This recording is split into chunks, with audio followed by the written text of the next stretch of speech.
Welcome to Our Girl Relationships. We talk about the problems people face in their day-to-day lives. Let's start with the video. Everyone warned me against going to a different country for my husband without knowing anything about his family. I didn't listen and suffered the consequences, I guess. I'll start with telling you guys about my relationship. I met my husband on a dating app 2 years ago. We hit it off pretty well, and after a few dates, we decided to take things further and start dating. Neither of us wanted anything serious at first, but things just moved in that direction and we got into a relationship. My husband is from a different country. I won't get into specifics because I really don't want people to be nasty about either his culture or mine. Anyway, we were in a relationship for 2 years before getting engaged. His whole family was back in his home country, and traveling can be really, really expensive. So I only saw his parents and other family members on video call after the engagement. Meanwhile, he met my family in the States. Things were great. We had decided to have a small ceremony with only a few people to save money and fly out to his home country for a month after the wedding. He took a sabbatical and I made an arrangement to work from home. It was difficult, but at that point, I felt like it was worth it. I was beyond excited to meet my new in-laws and experience all the wonderful things he had told me about his home country. I wish I had even the slightest idea of what was to come. It would have saved me a lot of time and money. But there's no point talking about that now. Anyway, I got married and traveled to my husband's home country. We were received at the airport by my in-laws, including my mother-in-law, father-in-law, brother-in-law, and his wife. It was a nice welcome. Everyone hugged me and I felt really happy. At that moment, I felt like I had made the best decision of my life by marrying my husband and coming to this new country. I was so wrong. It's funny to even think about it. What my husband or anyone else didn't know was that ever since we got engaged, I had been learning my husband's native language. We had talked about living with his family for a while after the wedding for a long time, and it had instantly made me think how nice it would be to surprise his family by speaking their language at a family gathering or something.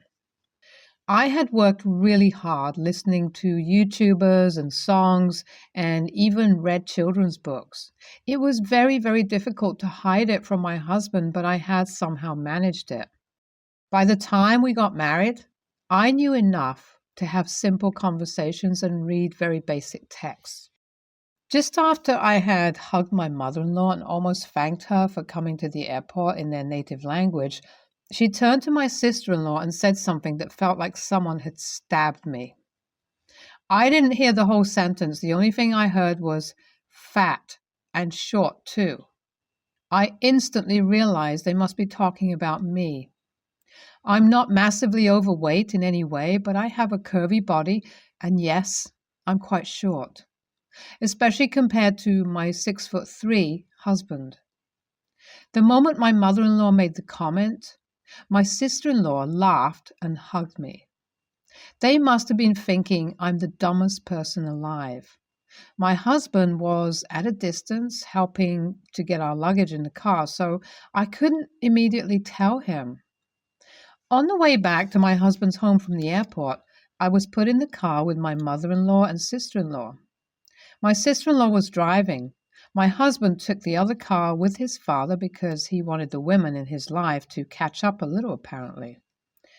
I wouldn't mind this at all, if not for the earlier comment. But as I came to realize later, that was some of the better things she has called me.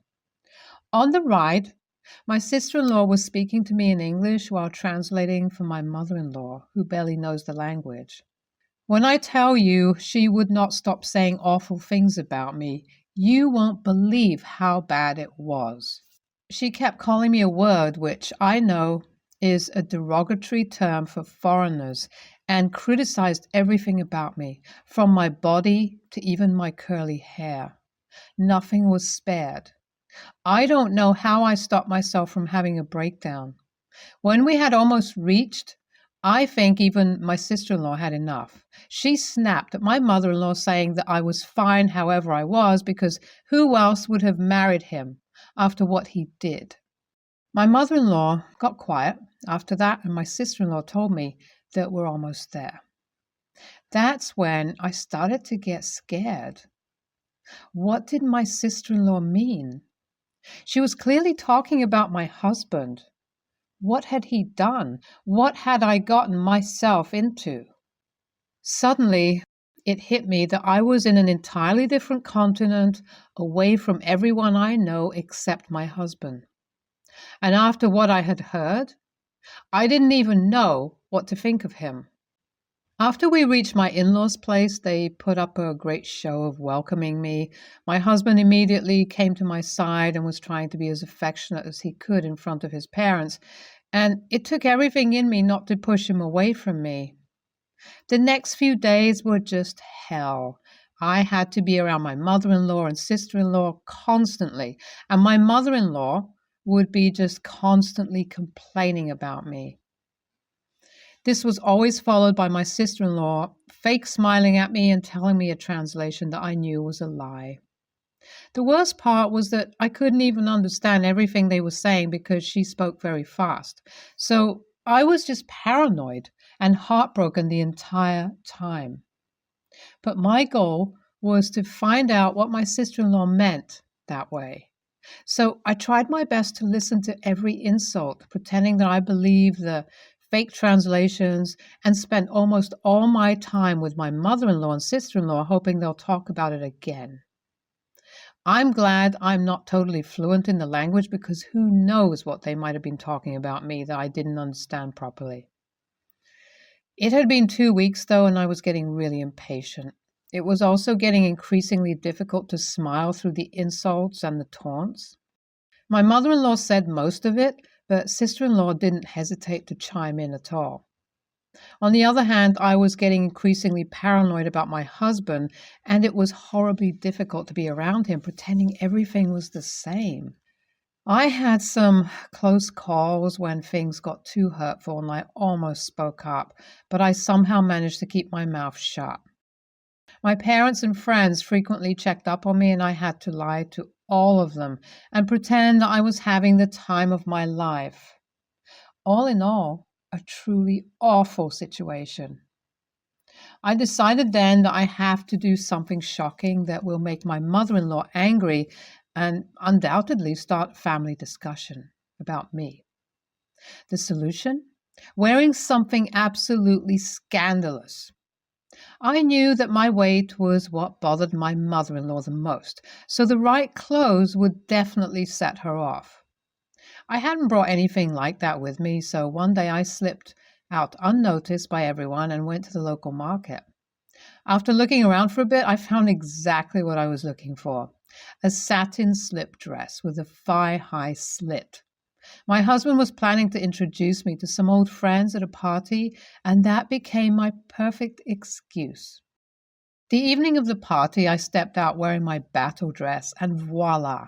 The first person I came across was my sister-in-law, and her raised eyebrow and super uncomfortable, "You look nice," told me all that I needed to know.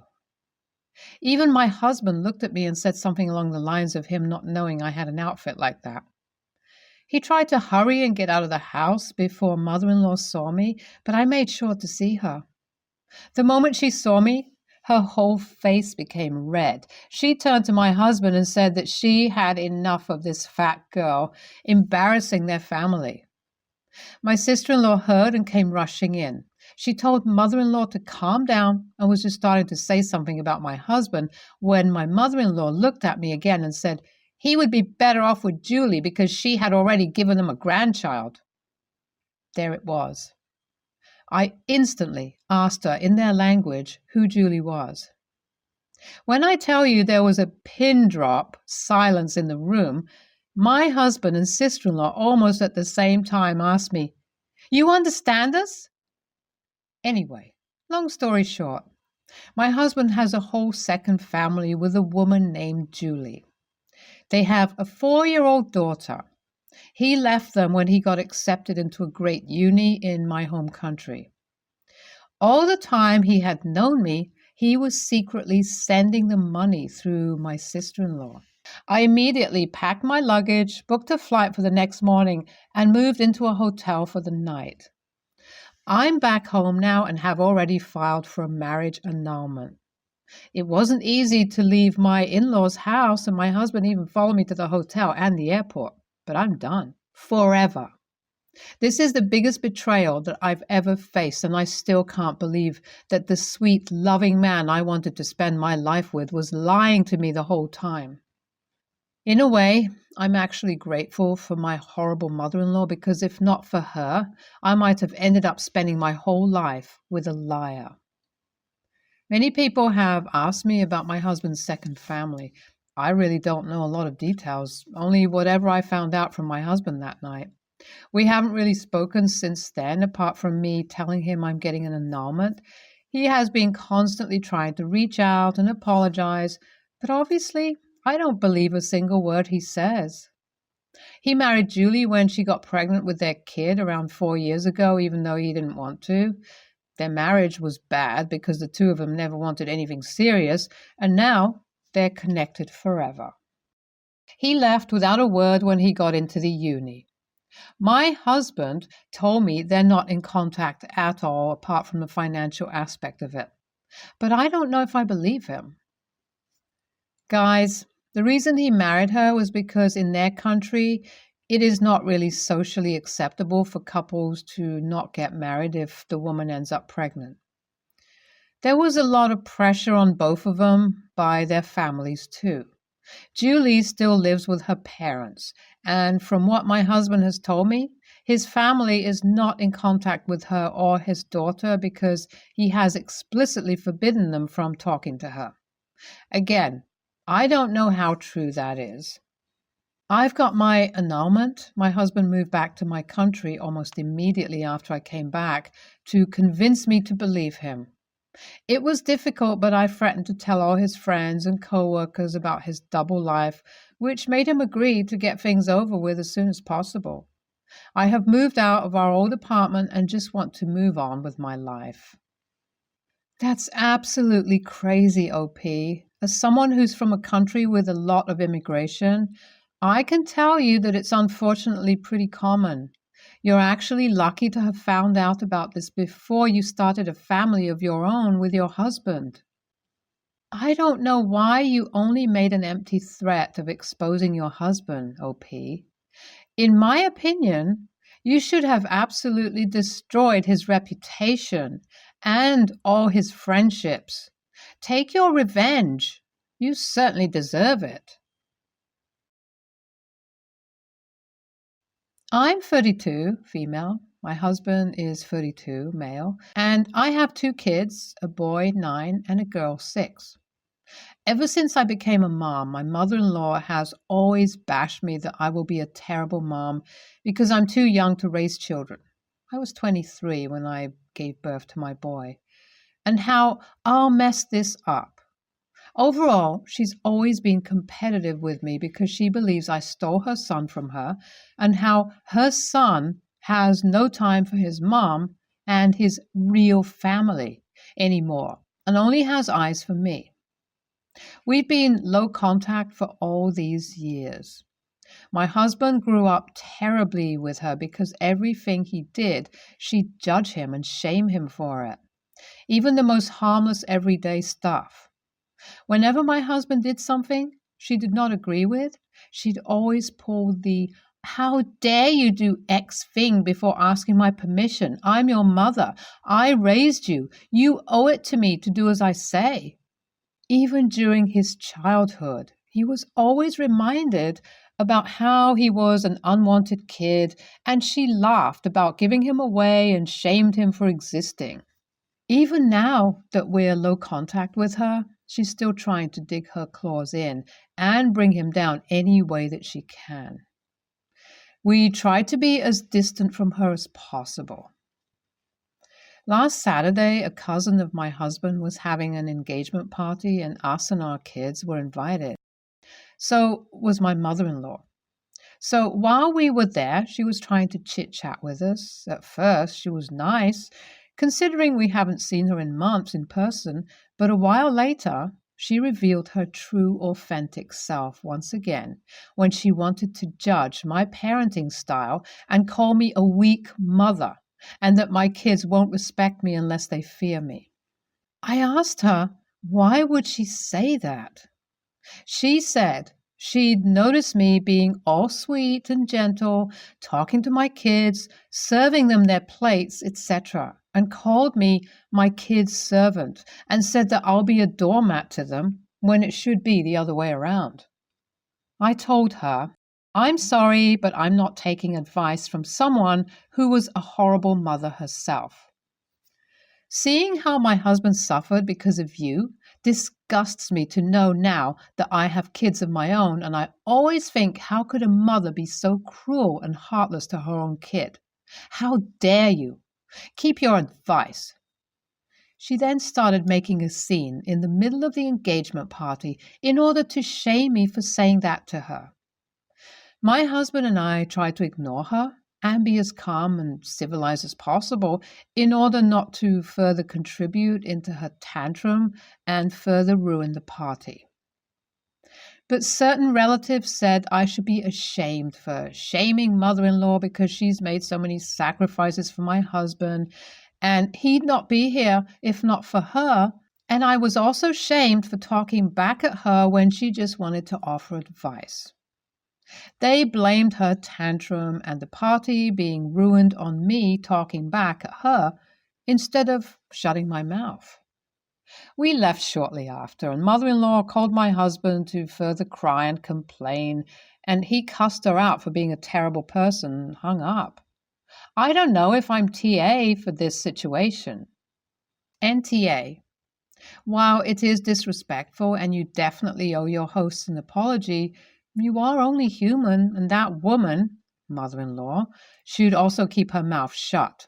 Telling people that they are bad parents repeatedly is being rude. I'm glad you know to be very LCNC and how to grey rock her. I'd bet mother-in-law set you up just to get the family on side. Simply apologize to anyone who is upset, except her, and let them know that this has been an ongoing problem, and you'd consider apologizing to her if she agreed to stop bashing your parenting skills.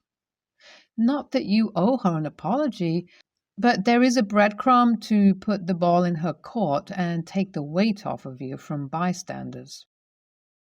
ESH. Mother-in-law way more than you. But instead of taking the high ground, you chose someone else's engagement party to say things that, as a sane and intelligent person, you knew would escalate a scene. Nothing you said was out of line, and you were provoked.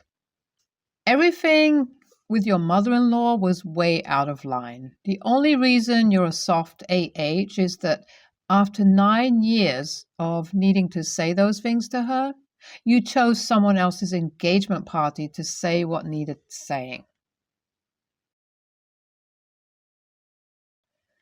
I, 22, female, have been with my girlfriend, 25, female, for 3 years. Things are great, and we recently moved in with each other. Ignore my English, not my first language, and not using preferred platform. We had invited friends around. We're all adults, with me being the youngest and the eldest, Alan, being 31. We aren't friends with him. He's dating another friend. I've known some of these friends for upwards of 10 years.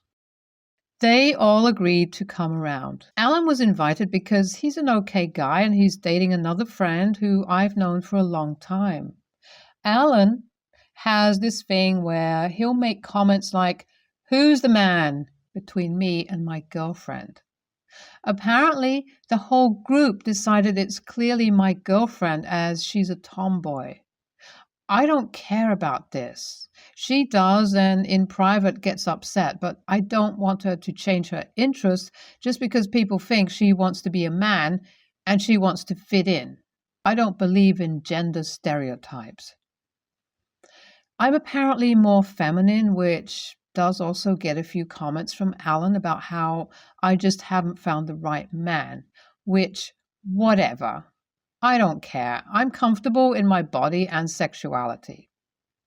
He'd asked this question, which upset my girlfriend, but then followed up with, "So, my name will be having babies, right?" Because according to him, it'd be a shame. So I replied, "Nah, I'm the man in the relationship." When I got asked why I said, "'Cause I got a massive cock." Now, it isn't funny, maybe crude, but whatever. But he got upset, and some friends said it was unnecessarily crude. I said to the friend dating Alan, it was unnecessary for her to date someone who's sexist. But here we are. It's caused divide, and my girlfriend wants me to apologize just to smooth things over. I won't because while it wasn't funny, it's just not necessary because we're all adults. And also, I'm enjoying the break from Alan breathing down my throat. But my girlfriend didn't appreciate the joke either, and it's just a whole thing. AITA? NTA. Alan sounds like a dick who is constantly trying to belittle you and upsetting your girlfriend by implying she's unfeminine.